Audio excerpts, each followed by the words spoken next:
محترم سامعین، السلام علیکم ورحمۃ اللہ وبرکاتہ۔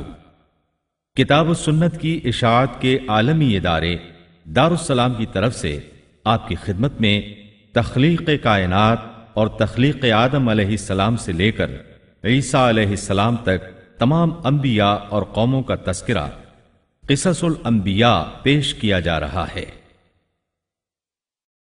اب ہم آپ کو سناتے ہیں سیدنا ایوب علیہ السلام کا قصہ۔ ایوب علیہ السلام انبیاء کی جماعت میں سے ایک ہستی ہیں۔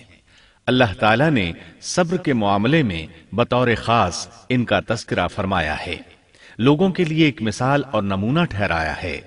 آپ کا نسب نامہ یوں ہے: ایوب بن موس بن رازح بن عیس بن اسحاق بن ابراہیم علیہ السلام، یہ سیدنا اسحاق علیہ السلام کی نسل میں سے ہیں۔ ابراہیم علیہ السلام کے دو صاحبزادے تھے، اسماعیل علیہ السلام اور اسحاق علیہ السلام۔ ان کے بعد سب کے سب انبیاء کرام اسحاق علیہ السلام کی نسل سے تھے، سوائے نبی کریم صلی اللہ علیہ وسلم کے۔ آپ اکیلے سیدنا اسماعیل علیہ السلام کی نسل سے ہیں۔ اسحاق علیہ السلام کے بیٹے ہیں یعقوب علیہ السلام۔ انہی یعقوب علیہ السلام کو اسرائیل بھی کہا جاتا ہے۔ اسی نسبت سے بنی اسرائیل کا مطلب ہے یعقوب علیہ السلام کی آل اولاد۔ یعقوب علیہ السلام کے 12 بیٹے تھے۔ ان کے بیٹوں کو اسباط بھی کہتے ہیں۔ ان کا تذکرہ قرآن میں بھی آتا ہے۔ اب سوال یہ ہے کہ جن اسباط کا تذکرہ قرآن مجید میں انبیاء کرام علیہم السلام کے ساتھ کیا گیا ہے، کیا وہ یعقوب علیہ السلام کے بیٹے تھے یا ان بیٹوں کی اولاد میں سے تھے؟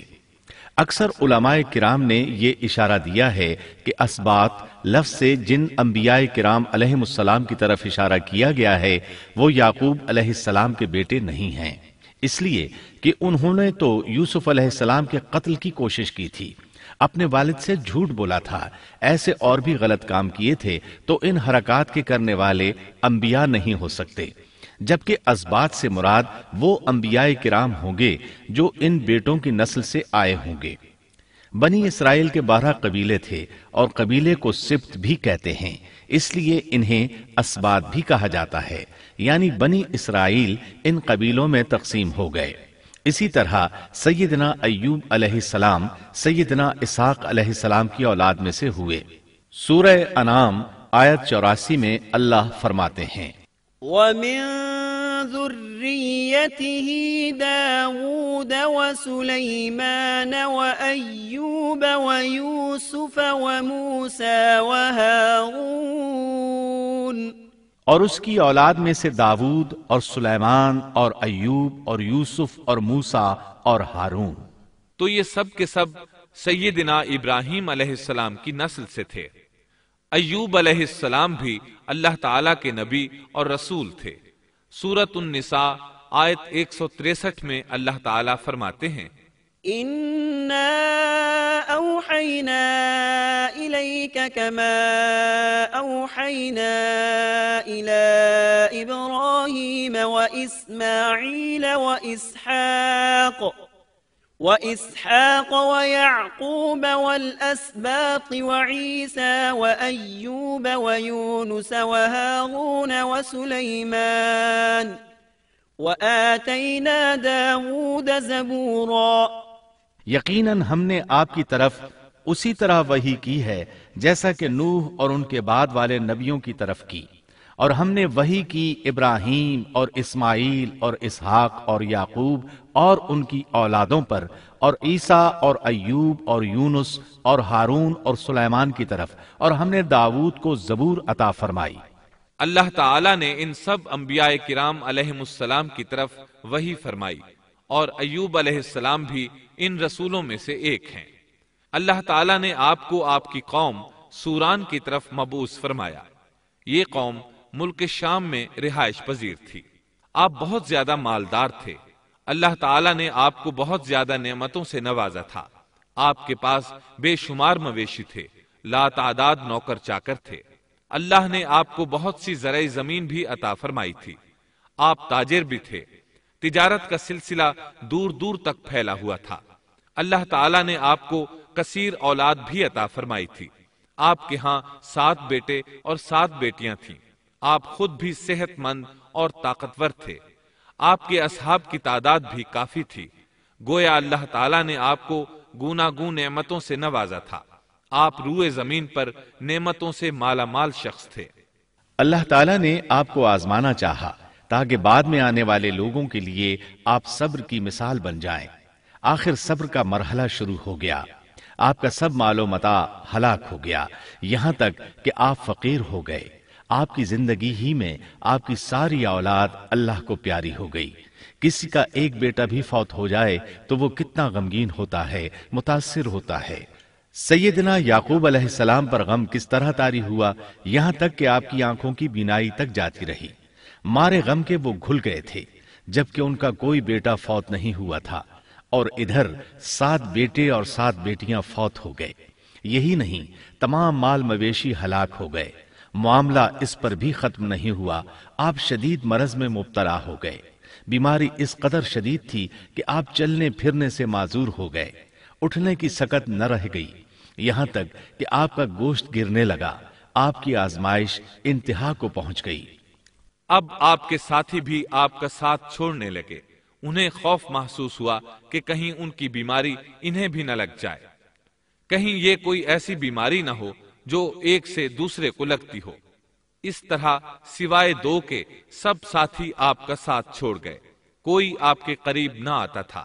جو 2 ساتھی ساتھ چھوڑ کر نہیں گئے تھے وہ بھی ذرا دور کھڑے ہو کر بات کرتے تھے۔ آپ کی خدمت کے لیے بس آپ کی بیوی رہ گئیں۔ وہ بہت وفادار بیوی تھی۔ یہ زوجہ محترمہ آپ کی خدمت کرتی، آپ کو کھلاتی پلاتی، آپ کو نہلاتی۔ پھر نوبت یہاں تک پہنچی کہ سارا ہی مال بالکل ختم ہو گیا۔ اب بیوی صاحبہ نے اجرت پر لوگوں کے گھروں میں کام کرنا شروع کیا تاکہ کچھ کما کر لائیں اور خاوند پر خرچ کر سکیں۔ یہ تھے اللہ کے نبی ایوب علیہ السلام۔ اتنی بڑی آزمائش میں پورے اترے۔ آزمائش بھی 1-2 ماہ نہیں، پورے 12 برس جاری رہی، اور ایک قول کے مطابق 18 برس جاری رہی۔ آپ اس دوران مجسمہ صبر بنے رہے۔ آپ نے کبھی کسی سے شکوہ تک نہ کیا، یہاں تک کہ کبھی زوجہ محترمہ سے بھی شکوہ نہ کیا۔ سال ہا سال اسی حالت پر گزر گئے۔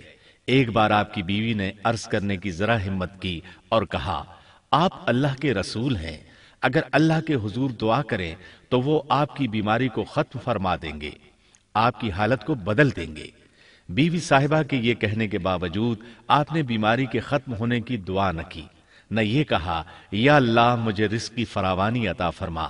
بس رضائے الہی پر راضی رہے، تقدیر الہی پر خوش رہے۔ آپ نے بیوی سے فرمایا، ذرا بتاؤ تو ہم کتنا عرصہ خوشحالی اور فراوانی میں رہے ہیں، کتنا عرصہ ہم ناز و نعمت میں رہے ہیں؟ انہوں نے جواب دیا، 80 سال۔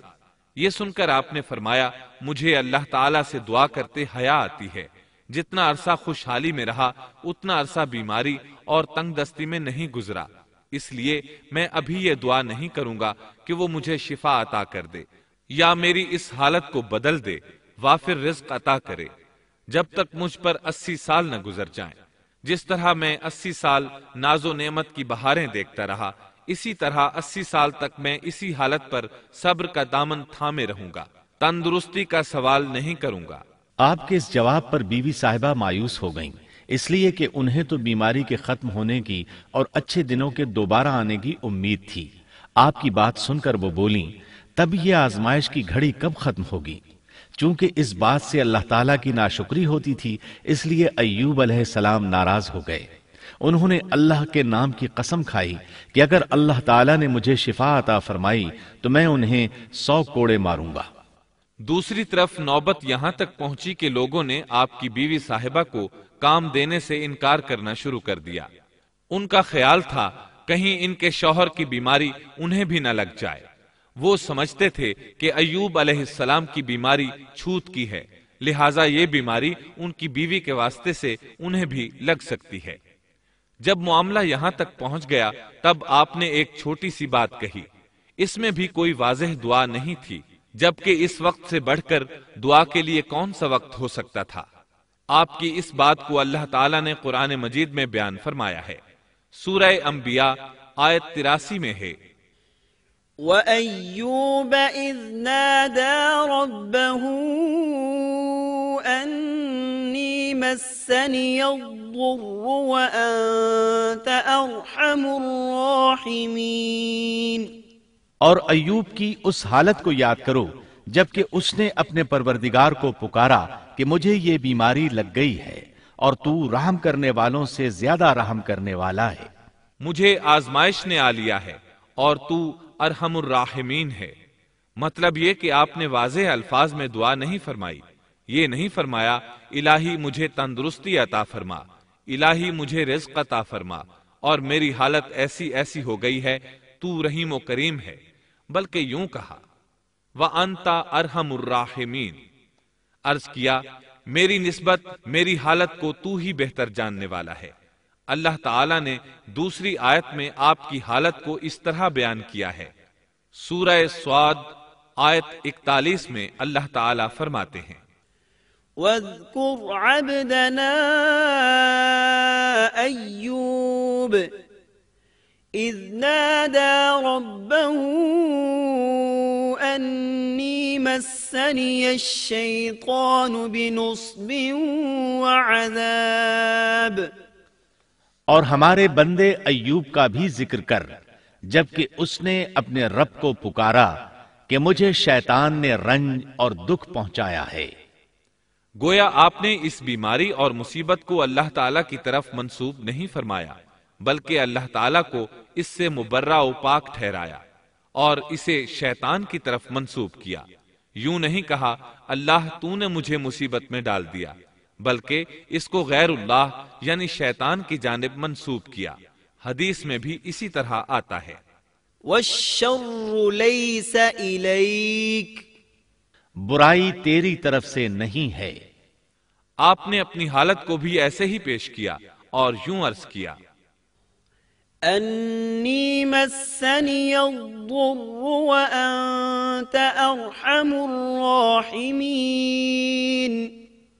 اللہ تعالیٰ نے آپ کی التجا کو اسی لمحے شرف قبولیت سے نوازا۔ کتنے ہی موقع ایسے آئے تھے کہ اس سے قبل بھی آپ دعا کر سکتے تھے اور وہ قبول ہو جاتی، لیکن آپ نے صبر کا دامن تھامے رکھا۔ اسی لیے مدتوں سے ضرب المثل چلی آ رہی ہے صبر ایوب۔ جب آپ نے اپنے پروردگار سے اس انداز میں دعا مانگی تو اللہ تعالیٰ نے ان سے آزمائش ختم کر دی۔ اللہ تعالیٰ سورہ صاد آیت 42 میں فرماتے ہیں اركض برجلك هذا مغتسل بارد وشراب۔ اپنا پاؤں مارو، یہ نہانے اور پینے کے لیے ٹھنڈا پانی ہے۔ جب انہوں نے پاؤں زمین پر مارا تو پانی کا چشمہ جاری ہو گیا۔ علماء کرام کہتے ہیں جب انہوں نے اس پانی سے غسل کیا تو جسم کے بیرونی حصے سے بیماری ختم ہو گئی، اور جو ہی پانی پیا جسم کے اندرونی حصے کی بیماری ختم ہو گئی، اور یہ اللہ عز و جل کا عظیم احسان ہے۔ پھر سے بالکل تندرست بن گئے، ان کی صحت و توانائی لوٹ آئی، ایسے صحت مند ہو گئے جیسے پہلے کبھی ہوا کرتے تھے۔ ان کی زوجہ محترمہ باہر سے گھر آئیں تو بالکل نہ پہچان سکیں۔ ان سے پوچھنے لگیں کیا آپ نے اللہ کے نبی میرے خاوند یعنی مرض میں مبتلا شخص کو دیکھا ہے؟ اللہ کی قسم جب میرے خاوند صحت مند تھے تو بالکل آپ جیسے تھے، میں نے آپ سے بڑھ کر ان سے ملتا جلتا آدمی آج تک نہیں دیکھا۔ اس پر ایوب علیہ السلام بولے کیا تم نے مجھے پہچانا نہیں؟ انہوں نے حیران ہو کر پوچھا آپ کون ہیں؟ تب وہ بولے میں ایوب ہوں۔ وہ بولیں سبحان اللہ، اس کا مطلب ہے بیماری ختم ہو گئی، اللہ تعالیٰ کا احسان ہو گیا۔ اس کے بعد اللہ تعالیٰ نے انہیں اہل و عیال کی نعمتیں بھی لوٹا دیں، ان کے مویشی بھی انہیں واپس مل گئے۔ سیدنا ابن عباس رضی اللہ عنہما فرماتے ہیں اللہ تعالیٰ نے صرف انہیں ہی اپنے فضل و کرم سے نہیں نوازا بلکہ ان کے ساتھ ان کی اہلیہ کو بھی اپنے خاص فضل و کرم سے نوازا، اس لیے کہ انہوں نے بھی اس عظیم آزمائش میں صبر کیا تھا، عظیم صبر کا مظاہرہ کیا تھا۔ اللہ تعالیٰ نے ان کی جوانی کو بھی لوٹا دیا۔ ان سے سیدنا ایوب علیہ السلام کے ہاں 26 بیٹے بیٹیاں پیدا ہوئے۔ یہ روایت بھی ملتی ہے کہ 26 بیٹے ہی بیٹے تھے۔ بیٹیاں اس کے علاوہ تھیں۔ اللہ تعالیٰ سورہ انبیاء آیت 84 میں فرماتے ہیں، وَآتَيْنَاهُ أَهْلَهُ وَمِثْلَهُم مَّعَهُمْ رَحْمَةً مِّنْ عِندِنَا وَذِكْرَىٰ لِلْعَابِدِينَ۔ ہم نے اس کو اہل و عیال عطا فرمائے، بلکہ ان کے ساتھ ویسے ہی اور اپنی خاص مہربانی سے، تاکہ سچے بندوں کے لیے سبب نصیحت ہو۔ مطلب یہ کہ ان کی جوانی واپس کر دی، مال و دولت لوٹا دیا، اور یہ چیزیں انہیں فوراً واپس کر دی تھیں۔ جسمانی صحت بھی واپس فرمائی اور دنیاوی دولت بھی واپس کر دی۔ امام بخاری، امام احمد اور دیگر محدثین نبی کریم صلی اللہ علیہ وسلم سے روایت بیان کرتے ہیں کہ نبی کریم صلی اللہ علیہ وسلم نے فرمایا، جب سیدنا ایوب علیہ السلام غسل فرما رہے تھے تو ان پر ٹڈیوں کی موسلا دھار بارش ہونے لگی۔ یہ ٹڈیاں کیا تھیں؟ وہ سونے کی ٹڈیاں تھیں۔ اللہ تعالیٰ ان کو غسل کے دوران ہی اتارنے لگے۔ ایوب علیہ السلام نے ان کو کپڑے میں جمع کرنا شروع کیا۔ اس پر اللہ تعالیٰ نے فرمایا، اے ایوب، کیا میں نے تجھے مالدار نہیں بنا دیا؟ اس نئے نازل ہونے والے مال سے بے پرواہ نہیں بنا دیا؟ ایوب علیہ السلام نے عرض کیا، جی ہاں میرے پروردگار، لیکن میں آپ کی رحمت اور برکت سے تو بے پرواہ نہیں ہو سکتا۔ بلا یا رب ولكن لا غنى لي عن برکتک۔ ہاں اے رب، لیکن میں تیری برکت سے دور کیسے رہ سکتا ہوں؟ ان کا مال و دولت سب واپس مل گیا، اہل و عیال بھی مل گئے، صحت بھی پلٹ آئی۔ یہ سب اللہ کے خاص فضل و کرم سے تھا اور اس عظیم صبر کے صلے میں تھا جو انہوں نے کیا تھا۔ اللہ تعالیٰ نے ان کی اہلیہ محترمہ پر بھی نرمی فرمائی، جیسا کہ سورہ صاد آیت 44 میں فرماتے ہیں، وَخُذْ بِيَدِكَ ضِغْثًا۔ اور اپنے ہاتھ میں تنکوں کی ایک جھاڑو پکڑو۔ بالکل باریک تنکوں کی ایک جھاڑو لو، اس میں 100 تنکے ہوں، ان کو اکٹھا کر لو۔ اس کے بعد فرمایا، فَاضْرِبْ بِهِ وَلَا تَحْنَثْ۔ جھاڑو سے اسے مار اور قسم کے خلاف نہ کر۔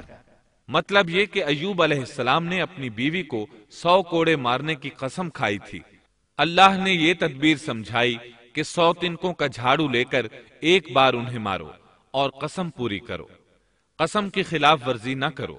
اس طرح آپ کی قسم بھی پوری ہو جائے گی اور بیوی کو بھی تکلیف نہیں پہنچے گی۔ تو اس طرح اللہ تعالیٰ نے ان کی زوجہ محترمہ پر خاص مہربانی فرمائی۔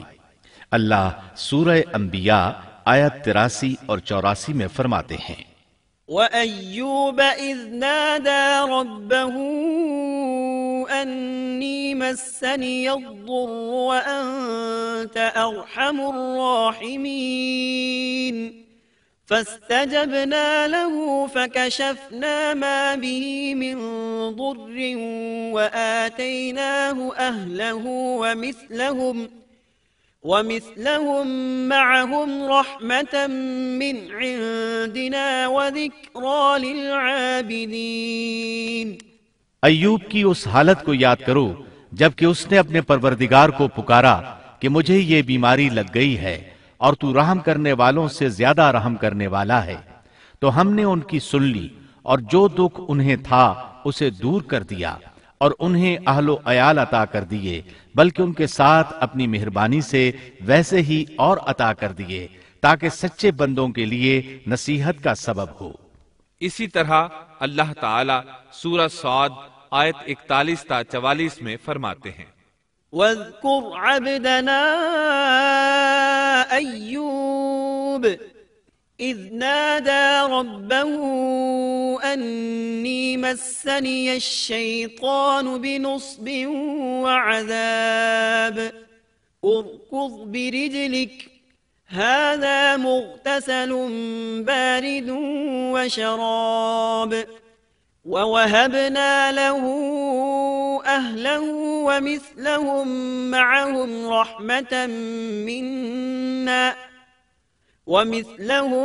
مَّعَهُمْ رَحْمَةً مِّنَّا وَذِكْرَىٰ لِأُولِي الْأَلْبَابِ وَخُذْ بِيَدِكَ ضِغْثًا فَاضْرِب بِّهِ وَلَا تَحْنَثْ إِنَّا وَجَدْنَاهُ صَابِرًا نِعْمَ الْعَبْدُ إِنَّهُ أَوَّابٌ۔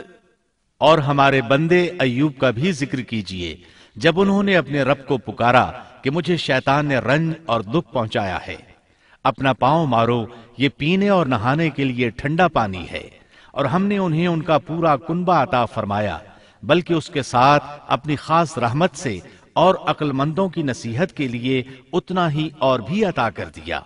اور اپنے ہاتھ میں تنکوں کی ایک جھاڑو لے کر مار دیں اور قسم کے خلاف نہ کریں، سچ تو یہ ہے کہ ہم نے اسے بڑا صابر بندہ پایا، وہ بہت نیک تھے اور بہت ہی رغبت رکھنے والے تھے۔ یہ ذکر تھا سیدنا ایوب علیہ السلام کا جو اختتام کو پہنچا۔ اب ہم شروع کرتے ہیں یونس علیہ السلام کا قصہ۔ یونس علیہ السلام ایک عظیم اور کریم نبی تھے۔ ان کا قصہ قرآن کریم میں ایک انوکھا قصہ ہے۔ آپ کے والد کا نام متا تھا اور آپ سیدنا ابراہیم علیہ السلام کی نسل سے تھے۔ آپ کا ایک نام ذُنُّون بھی ہے، یعنی مچھلی والے۔ ان-نون کا مطلب ہے مچھلی۔ اسی طرح آپ کو صاحب الحوت بھی کہا جاتا ہے۔ اللہ تعالیٰ نے آپ کو ان سب ناموں سے پکارا ہے۔ آپ کو ایک عظیم بستی کی طرف مبعوث کیا گیا۔ اس بستی کا نام نینوا تھا۔ یہ عراق کے شمال میں واقع تھی، موصل کے بالمقابل تھی۔ ان دونوں کے درمیان دریائے دجلہ واقع تھا۔ موصل دریائے دجلہ کے کنارے واقع تھا، جبکہ اس کے بالکل سامنے نینوا کی بستی تھی۔ امام ابن کثیر رحمت اللہ علیہ نے نینوا کے بارے میں اور ان آثار و باقیات کے بارے میں لکھا ہے جو ان کے زمانے میں موجود تھیں۔ وہاں کچھ بت تھے جو اوندھے منہ گرے پڑے تھے۔ اللہ تبارک و تعالی نے یونس علیہ السلام کو نینوا کی طرف رسول بنا کر بھیجا۔ سورۃ الصافات آیت 139 میں ہے، وَإِنَّ يُونُسَ لَمِنَ الْمُرْسَلِينَ، اور بے شک یونس رسولوں میں سے تھے۔ آگے اللہ آیت 147 میں فرماتے ہیں، وَأَرْسَلْنَاهُ إِلَى 100,000 أَوْ يَزِيدُونَ، اور ہم نے اسے 100,000 بلکہ اور زیادہ آدمیوں کی طرف بھیجا۔ یعنی ان کی تعداد 100,000 سے زیادہ تھی۔ رہا یہ سوال کہ لاکھ سے کتنے زیادہ تھے، اکثر علماء کرام نے وضاحت کی ہے کہ وہ 100,000 سے قریباً 20,000 زیادہ تھے۔ اس طرح بستی والوں کی تعداد 1,20,000 تھی، اور یہ سب کے سب کفر پر تھے۔ یونس علیہ السلام انہیں سال ہر سال دعوت دیتے رہے، لیکن وہ اپنے کفر ہی پر ڈٹے رہے۔ پھر انہوں نے سیدنا یونس علیہ السلام پر ظلم و جبر شروع کر دیا، انہیں دھمکیاں دیں، مصائب و آلام سے دوچار کیا۔ مطلب یہ کہ جس طرح دوسرے انبیاء کرام کے ساتھ کیا گیا، ان کے ساتھ بھی وہی سلوک ہوا۔ آخر آپ نے اپنی قوم کو اللہ کے عذاب سے آگاہ کرتے ہوئے اعلان فرما دیا کہ فلاں دن تم پر عذاب آ جائے گا۔ پھر خود غصے کی حالت میں اس بستی سے نکل گئے، جبکہ اللہ تعالیٰ نے انہیں متعین دن کی مہلت دینے کی اجازت تو دی تھی، لیکن اس بستی سے نکل جانے کا حکم نہیں دیا تھا۔ جب آپ نے انہیں یہ مہلت سنائی تو خود غصے کی حالت میں بستی سے نکل گئے۔ سورہ انبیاء آیت 87 میں اللہ تعالیٰ فرماتے ہیں، وَذَا النُّونِ إِذ ذَّهَبَ مُغَاضِبًا فَظَنَّ أَن لَّن نَّقْدِرَ عَلَيْهِ، مچھلی والے کو یاد کرو جبکہ وہ غصے سے چل دیا اور خیال کیا کہ ہم اسے نہ پکڑ سکیں گے۔ اس آیت کی تفسیر میں امام رازی رحمہ اللہ لکھتے ہیں، جس نے یہ گمان کیا کہ اللہ تعالیٰ اسے پکڑنے کی قدرت نہیں رکھتا، وہ آدمی کافر ہے۔ سیدنا امیر معاویہ رضی اللہ عنہ سے روایت ہے، انہوں نے سیدنا ابن عباس رضی اللہ عنہما سے کہا، آج رات قرآن کریم کی چند آیات کے معانی میں میں الجھ کر رہ گیا ہوں، مجھے کوئی راستہ سجھائی نہیں دے رہا کہ اس الجھن سے کس طرح نکلوں۔ مجھے بس آپ ایسے نظر آتے ہیں جو ان آیات کا مطلب بتا سکتے ہیں، کم از کم میں ان آیات کی تفسیر اور تعبیر نہیں سمجھ سکا۔ ابن عباس رضی اللہ عنہما نے پوچھا وہ کون سی آیات ہیں؟ سیدنا امیر معاویہ رضی اللہ عنہ کہنے لگے یونس علیہ السلام کا یہ خیال کرنا کہ اللہ تعالیٰ ان پر قدرت نہیں رکھتے، یہ سن کر سیدنا ابن عباس رضی اللہ عنہما نے فرمایا اس سے مراد یہ نہیں، یہ لفظ قدر یہاں تنگی کے معنی میں آیا ہے، قدرت اور طاقت رکھنے کے معنی میں نہیں۔ اللہ تعالیٰ نے قدر بمعنی تنگی اور قدر بمعنی قدرت دونوں کا استعمال کیا ہے۔ تنگی کے معنی کی مثال سورۃ الطلاق آیت نمبر 7 میں ہے۔ وَمَن قُدِرَ عَلَيْهِ رِزْقُهُ فَلْيُنْفِقْ مِمَّا آتَاهُ اللَّهُ، اور جس پر اس کے رزق کی تنگی کی گئی ہو اسے چاہیے کہ جو کچھ اللہ تعالیٰ نے اسے دے رکھا ہے اسی میں سے اپنی حیثیت کے مطابق دے۔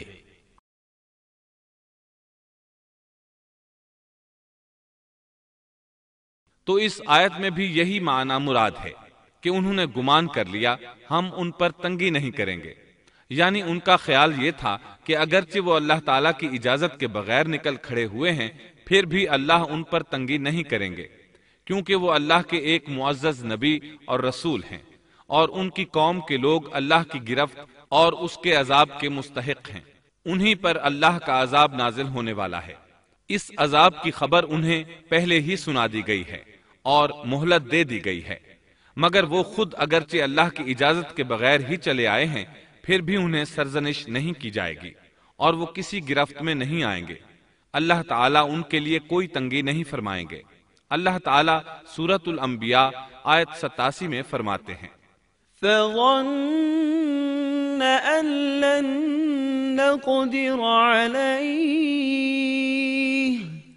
اس نے خیال کیا کہ ہم اسے پکڑ نہیں سکیں گے، مطلب یہ کہ ہم انہیں کوئی سزا نہیں کریں گے اور ان پر کسی طرح کی تنگی نہیں کریں گے، اور وہ سمندر کی طرف چل دیے۔ انہی دنوں میں عذاب الہی کی کچھ علامات نینوا بستی پر ظاہر ہونا شروع ہو گئیں۔ ایک بہت بڑا سیاہ بادل ان کی طرف بڑھنے لگا، اس بادل میں آگ کے شعلے دکھائی دینے لگے۔ ان لوگوں نے یہ بادل ان متعین دنوں میں سے پہلے ہی دن دیکھ لیا۔ اس کو دیکھتے ہی وہ سمجھ گئے کہ جس طرح سیدنا یونس علیہ السلام نے انہیں آگاہ کیا تھا یہ عذاب ان پر نازل ہو کر رہے گا، اور جو عذاب سیدنا لوط علیہ السلام کی قوم پر آیا تھا وہ اس کے بارے میں بھی اچھی طرح جانتے تھے۔ وہ بستی ان کی بستی کے قریب ہی تھی، اس لیے وہ ڈر گئے۔ ان کے سردار جمع ہوئے اور کہنے لگے جیسے تم سے پہلے لوگوں پر عذاب اترا کرتے تھے تم پر بھی یہ نازل ہو کر رہے گا، جلدی کرو، سب جمع ہو جاؤ۔ چنانچہ انہوں نے اس بات پر اتفاق کر لیا کہ سیدنا یونس علیہ السلام نے بالکل سچ فرمایا تھا۔ اللہ کی قسم یہ بالکل وہی عذاب ہے، تم اللہ کے عذاب سے نجات نہیں پا سکو گے۔ اس سے بچنے کی ایک ہی صورت ہے کہ تم ایمان لے آؤ اور توبہ کر لو۔ اس طرح وہ سب کے سب ایمان لے آئے، لیکن سیدنا یونس علیہ السلام وہاں موجود نہیں تھے۔ ان کی عدم موجودگی میں یہ سب کے سب یعنی 1,20,000 افراد ایمان لے آئے۔ انہوں نے پیوند لگے کپڑے پہنے اور اللہ کے حضور عاجزی، انکساری اور آہوزاری شروع کر دی، رونے لگے، اللہ سے بخشش مانگنے لگے، پھر اسی حالت زار میں باہر کھلے میدان کی طرف نکل آئے۔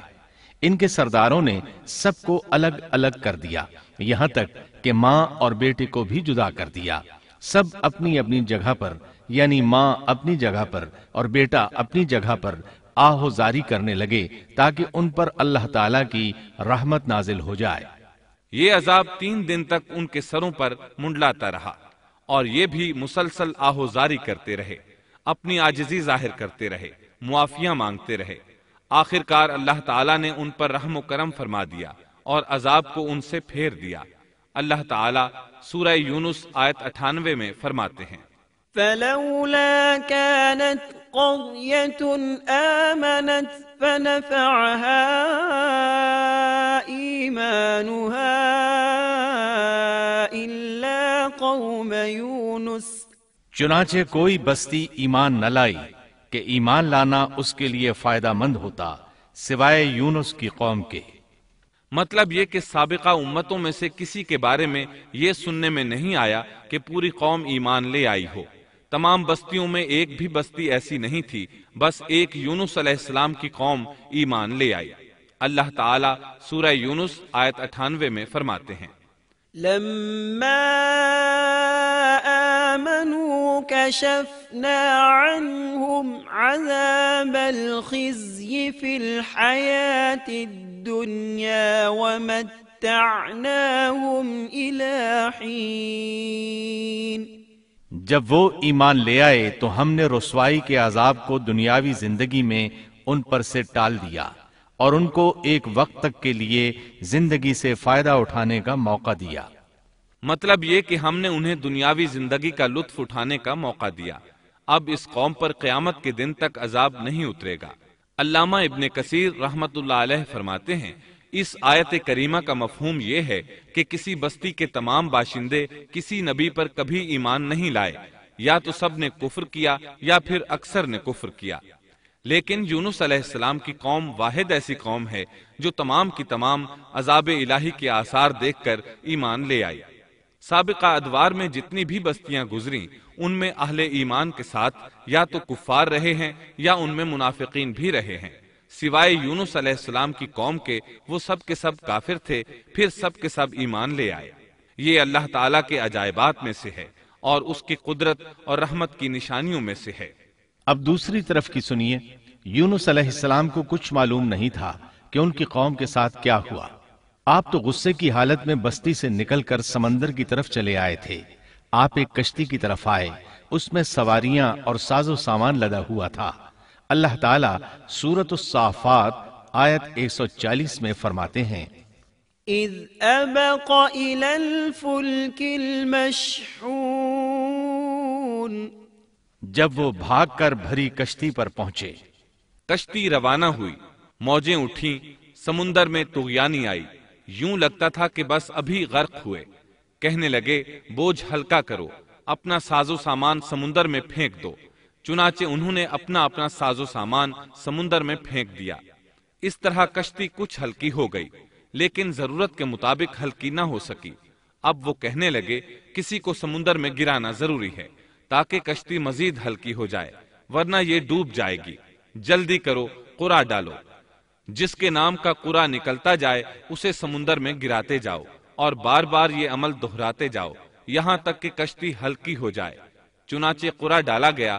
سب سے پہلے یونس علیہ السلام کا نام نکلا۔ سب کہنے لگے نہیں، یہ تو ایسے نہیں ہیں، ان کے چہرے پر تو سجدوں کے نشانات ہیں، انہیں رہنے دو، پھر قرع ڈالو۔ چنانچہ پھر قرع ڈالا گیا، پھر انہی کا نام نکلا۔ سب نے تعجب کیا۔ تیسری مرتبہ پھر قرع ڈالا گیا، اس بار پھر یونس علیہ السلام ہی کا نام نکلا۔ اللہ تعالیٰ سورۃ الصافات آیت 141 میں فرماتے ہیں، فساهم فكان من المدحضين، پھر قرآن اندازی ہوئی تو یہ مغلوب ہو گئے۔ ہر بار انہی کا نام نکلا۔ آخرکار ان لوگوں نے انہیں پکڑ کر سمندر میں گرا دیا۔ فالتقمه الحوت، تو پھر انہیں مچھلی نے نگل لیا۔ حوت بڑی مچھلی کو کہتے ہیں۔ اللہ تعالیٰ نے حوت کو القاء فرمایا، انہیں کھانا نہیں، نہ ان کے جسم کو کوئی گزند پہنچے۔ یہ اس مچھلی کو اللہ تعالیٰ کے احکامات تھے۔ اللہ تعالیٰ سورۃ الصافات آیت 142 میں فرماتے ہیں، فالتقمه الحوت وهو مليم، تو پھر انہیں مچھلی نے نگل لیا اور وہ خود اپنے آپ کو ملامت کرنے لگے۔ یعنی وہ سمجھ گئے کہ بار بار جو ان کا نام قرآن اندازی میں نکلتا رہا ہے تو وہی مقصود ہیں، چنانچہ خود کو ملامت کرنے لگے، اور یہ ملامت توبہ کی ابتدا ہے کہ انسان خود کو ملامت کرتا ہے۔ اب یونس علیہ السلام مچھلی کے پیٹ میں تھے۔ اللہ کی قدرت، آپ مچھلی کے پیٹ میں 3 دن تک رہے۔ بعض روایات میں 7 دن اور زیادہ سے زیادہ مدت 40 روز آئی ہے۔ آپ نے مچھلی کے پیٹ میں اللہ تعالیٰ کو پکارا۔ اللہ سورۃ الانبیاء آیت 87 میں فرماتے ہیں، فنادى في الظلمات، آخر کار وہ اندھیروں کے اندر سے پکار اٹھے۔ علماء نے یہاں 3 اندھیروں کا ذکر کیا ہے۔ مچھلی کے پیٹ کا اندھیرا، سمندر کا اندھیرا اور رات کا اندھیرا، گویا ان پر یہ سارے اندھیرے اکٹھے ہو گئے تھے۔ اللہ سورۃ الصافات آیت 143 اور 144 میں فرماتے ہیں، فلولا أنه كان من المسبحين للبث في بطنه إلى يوم يبعثون۔ پس اگر یہ پاکی بیان کرنے والوں میں سے نہ ہوتے تو لوگوں کے اٹھائے جانے کے دن تک اس کے پیٹ ہی میں رہتے۔ مطلب یہ کہ اگر آپ اللہ تبارک و تعالی کی تسبیح نہ بیان کرتے تو مچھلی کے پیٹ ہی میں رہتے۔ آپ نے دعا نہیں مانگی بلکہ اللہ عز و جل کی تسبیح بیان کی۔ روایات میں یوں بھی آتا ہے کہ جب مچھلی آپ کو سمندر کی اتھاہ گہرائی میں لے گئی تو آپ وہاں آبی مخلوقات کی تسبیحات کی آوازیں سننے لگے، گویا اللہ تعالیٰ نے انہیں القاء فرمایا کہ آپ بھی تسبیح کریں۔ اللہ سورۃ الانبیاء آیت 87 میں فرماتے ہیں، فنادى في الظلمات أن لا إله إلا أنت سبحانك إني كنت من الظالمين۔ بالآخر وہ اندھیروں کے اندر سے پکار اٹھا کہ الہی تیرے سوا کوئی معبود نہیں، تو پاک ہے، بے شک میں ظالموں میں ہو گیا۔ چنانچہ یونس علیہ السلام نے اس تسبیح کے الفاظ کو یوں ادا فرمایا، لا إله إلا أنت سبحانك إني كنت من الظالمين۔ امام احمد، امام ترمذی، امام نسائی اور دیگر ائمہ رحمہم اللہ نے یہ حدیث نقل کی ہے کہ یونس علیہ السلام کی وہ دعا جو انہوں نے مچھلی کے پیٹ میں مانگی تھی وہ یہی ہے، لا إله إلا أنت سبحانك إني كنت من الظالمين۔ جو بھی مسلمان یہ دعا اپنی کسی حاجت میں مانگے گا اللہ تعالیٰ اس کی دعا ضرور قبول فرمائے گا۔ یہ دعائے مستجاب ہے، مقبول دعاؤں میں سے ہے۔ اسی دعا کے بعد اللہ تعالیٰ نے یونس علیہ السلام کو اس پریشانی سے نجات عطا فرمائی۔ اللہ سورۃ الانبیاء آیت 88 میں فرماتے ہیں، فاستجبنا له ونجيناه من الغم وكذلك ننجي المؤمنين۔ تو ہم نے اس کی پکار سن لی اور اسے غم سے نجات دے دی، اور ہم ایمان والوں کو اسی طرح بچا لیا کرتے ہیں۔ ایک صحابی نے نبی کریم صلی اللہ علیہ وسلم سے پوچھا، اے اللہ کے رسول صلی اللہ علیہ وسلم، یونس علیہ السلام نے جو دعا مچھلی کے پیٹ میں مانگی کیا وہ صرف انہی کے لیے تھی یا ان کے بعد اہل ایمان کے لیے بھی ہے؟ تو آپ نے فرمایا، یہ دعا یونس علیہ السلام کے لیے خاص تھی اور سب اہل ایمان کے لیے عام ہے۔ کیا تم نے اللہ تعالیٰ کا یہ فرمان نہیں سنا؟ وَكَذَلِكَ نُنْجِي الْمُؤْمِنِينَ۔ اور ہم ایمان والوں کو اسی طرح بچا لیا کرتے ہیں۔ جو بھی اس دعا کو پڑھے گا اللہ اسے رنج و غم سے نجات دیں گے۔ ایک قول کے مطابق تقریباً 40 روز آپ کی شب و روز یہی دعا رہی۔ اس مدت کے ختم ہونے پر اللہ تعالیٰ نے آپ کی دعا کو قبولیت بخشی۔ مچھلی ساحل پر پہنچی، انہیں کنارے پر ڈالا اور واپس چلی گئی۔ اس بات کو اللہ تعالیٰ نے سورۃ الصافات آیت 145 میں یوں بیان فرمایا ہے، فَنَبَذْنَاهُ بِالْعَرَاءِ وَهُوَ سَقِيمٌ۔ پس اسے ہم نے چٹیل میدان میں ڈال دیا اور وہ اس وقت بیمار تھے۔ آپ وہاں اسی طرح لیٹے رہے۔ پھر اللہ کی قدرت سے آپ کے قریب ایک بیلدار درخت اگا، جیسا کہ سورۃ الصافات آیت 146 میں ہے، وَأَنبَتْنَا عَلَيْهِ شَجَرَةً مِّن يَقْطِينٍ۔ اور اس پر سایہ کرنے والا ایک بیلدار درخت ہم نے اگا دیا۔ اس کدو کے درخت کے متعلق مورخین کا کہنا ہے کہ اللہ تعالیٰ نے اس درخت کا انتخاب اس لیے فرمایا تھا کہ اس درخت کے پتے چوڑے ہوتے ہیں، ان کے سائے میں انہیں ڈھانپ دیا گیا تاکہ ہوا سے اذیت نہ پہنچے، اس لیے کہ ان کے جسم سے جلد اتر گئی تھی۔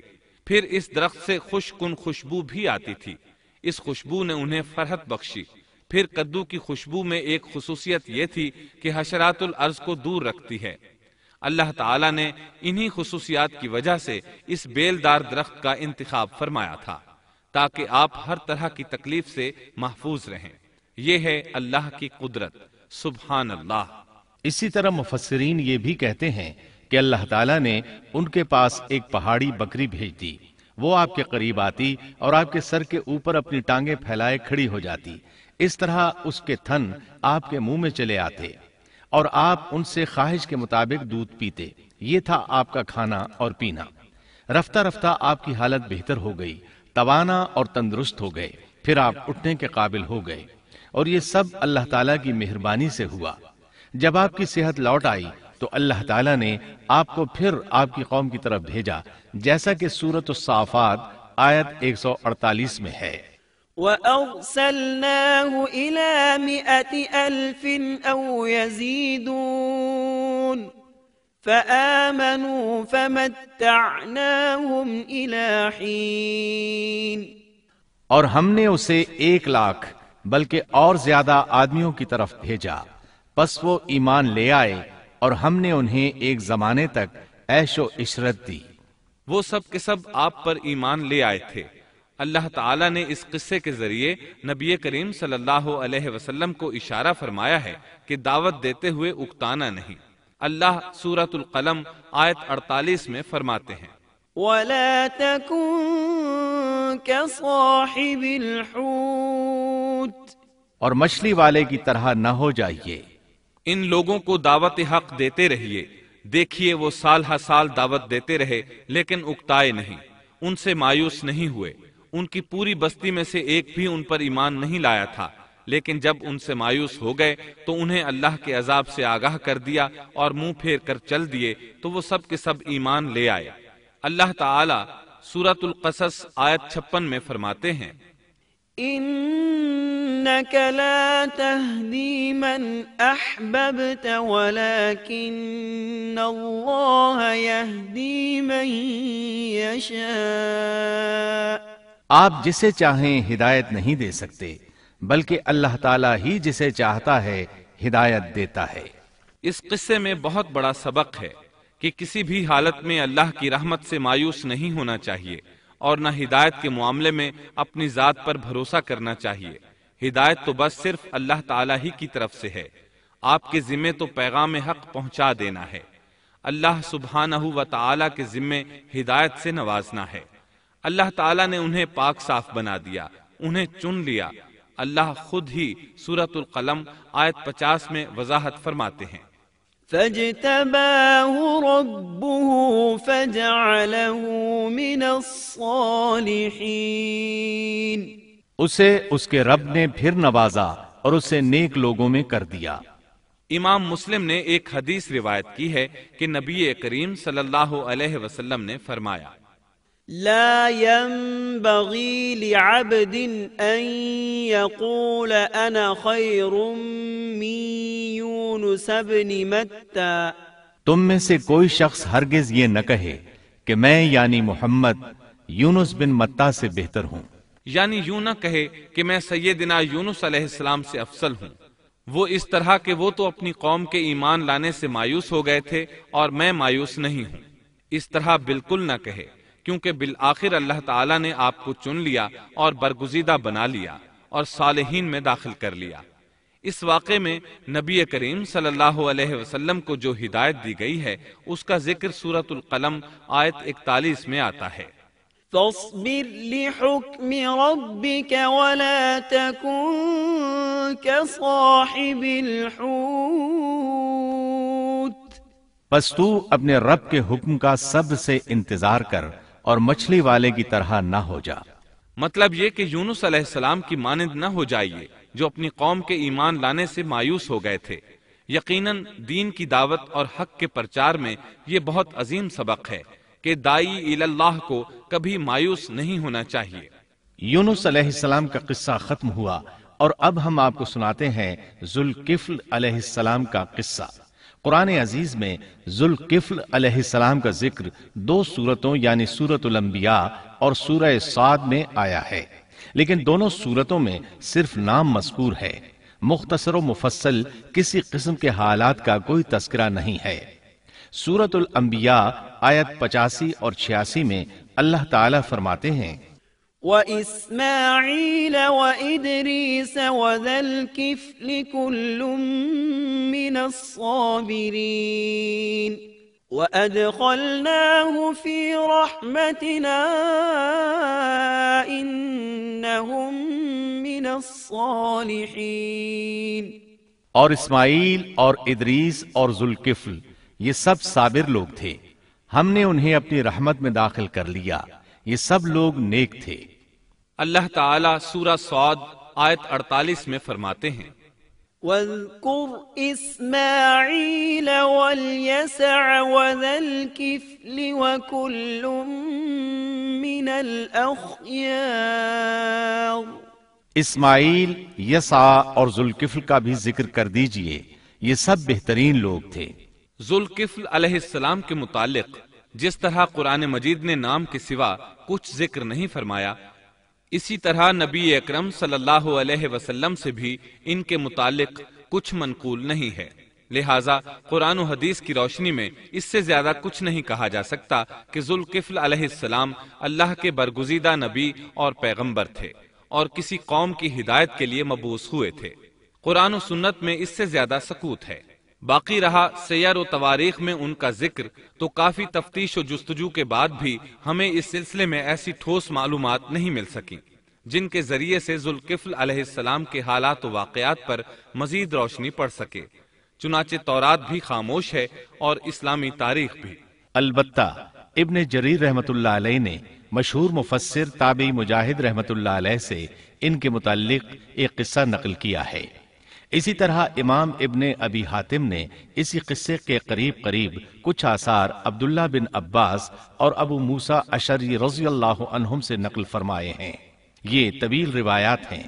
ان میں ہے کہ ابن عباس اور ابو موسیٰ اشعری رضی اللہ عنہم فرماتے ہیں کہ ذوالکفل نبی نہیں تھے، بلکہ وہ ایک نیک اور صالح آدمی تھے۔